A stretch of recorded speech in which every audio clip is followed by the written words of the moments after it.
En Suisse, effectivement, on produit des sociétés extraordinaires. On a moins qui atteignent ce statut de licorne qui est représenté par des sociétés qui atteignent 1 milliard. Il faut se rendre compte que c'est un statut qui est vraiment basé sur une valorisation. Et c'est souvent dû au fait que certains investisseurs, surtout aux États-Unis, sont plus prompts à valoriser les entreprises autour de ces valorisations, 1 milliard moins en Suisse. Simplement, c'est dû à un environnement d'expérience et d'histoire des sociétés et des venture capitalistes qui financent ces entreprises. On a quand même en Suisse de nombreuses licornes. On a vu ces dernières années qu'on a fait émerger dans le domaine de la biotech et aussi dans le domaine du software des sociétés qui ont largement dépassé la valorisation de 1 milliard. Important pour nous, c'est que le statut de licorne n'est pas nécessairement représentatif du nombre de jobs, de l'impact de l'entreprise. Donc il faut surtout se concentrer sur le nombre d'emplois qui sont créés, il faut surtout se concentrer sur l'impact des produits qui sont amenés sur le marché. Et à ce niveau-là, la Suisse amène des choses extraordinaires qui sont reconnues même au niveau mondial. Alors très souvent, c'est à la fois une combinaison du marché sur lequel elles vont devoir se lancer pour être parfois plus proches de leur marché et des investisseurs. Quand on arrive sur la partie avancée de l'histoire d'une start-up ou d'une entreprise qui va lever des très grosses sommes, on parle de 100 millions ou plus, à ce moment-là, souvent, ce sont des investisseurs qui sont basés à l'étranger.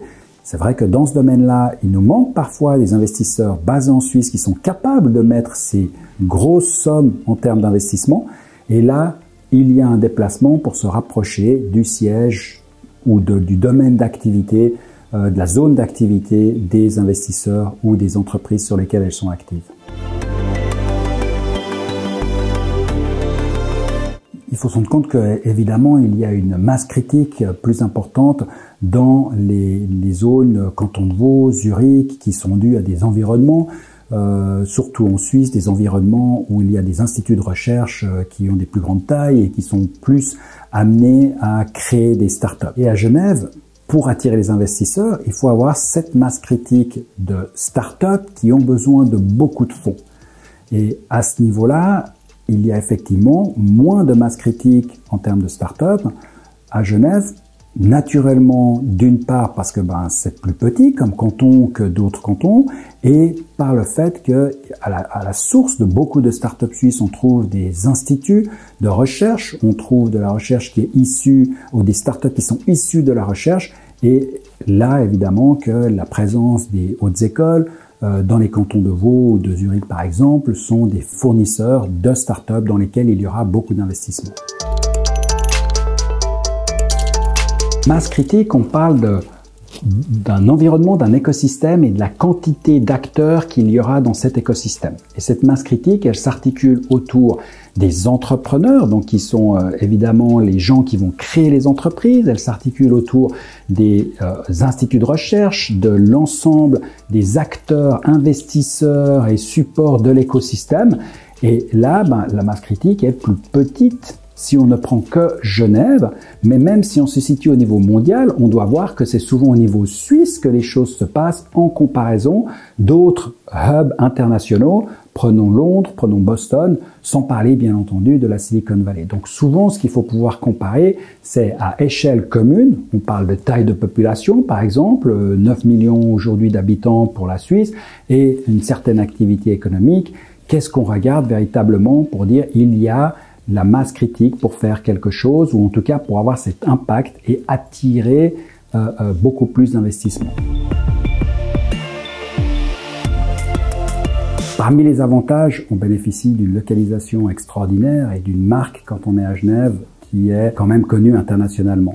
Et ensuite un réseau qui, dû dans certains domaines à la présence d'énormément d'entreprises, d'organisations internationales, donne un accès vraiment privilégié dans un tout petit rayon parce que justement quand on réfléchit Genève, on peut aussi se dire qu'on a accès très rapidement depuis Genève à l'ensemble des capitales européennes, qu'on a accès à un réseau qui nous permet d'être en Suisse dans n'importe quel point important en 2 heures ou 2 heures et demie. Donc ça, c'est vraiment des avantages que les entreprises peuvent utiliser. Maintenant, ce qui manque, je pense qu'effectivement des plateformes ou en tout cas des investissements pour donner plus de possibilités aux startups basées à Genève d'accéder à des réseaux complémentaires, donc des partenariats sur des réseaux d'investissement, des partenariats sur des réseaux de développement international, seraient des atouts qui permettraient évidemment à Genève de se développer plus rapidement.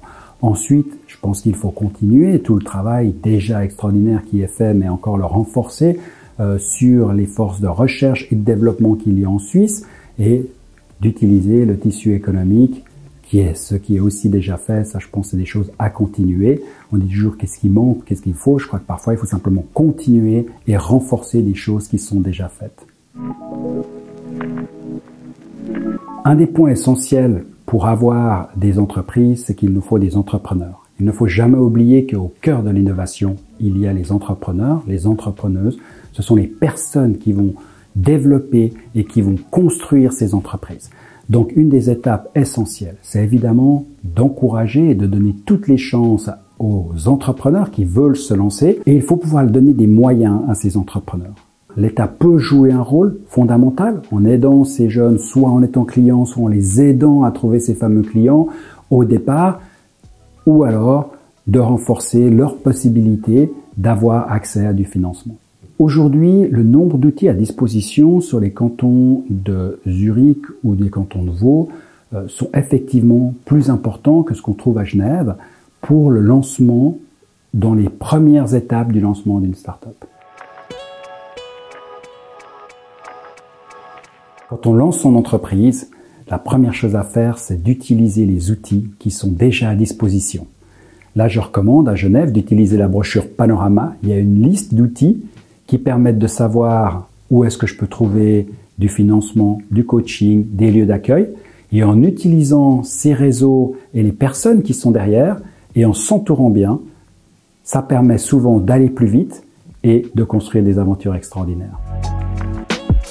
Venture Lab développe et opère des programmes à destination des entrepreneurs dans le domaine de la high-tech pour les aider à construire leur entreprise.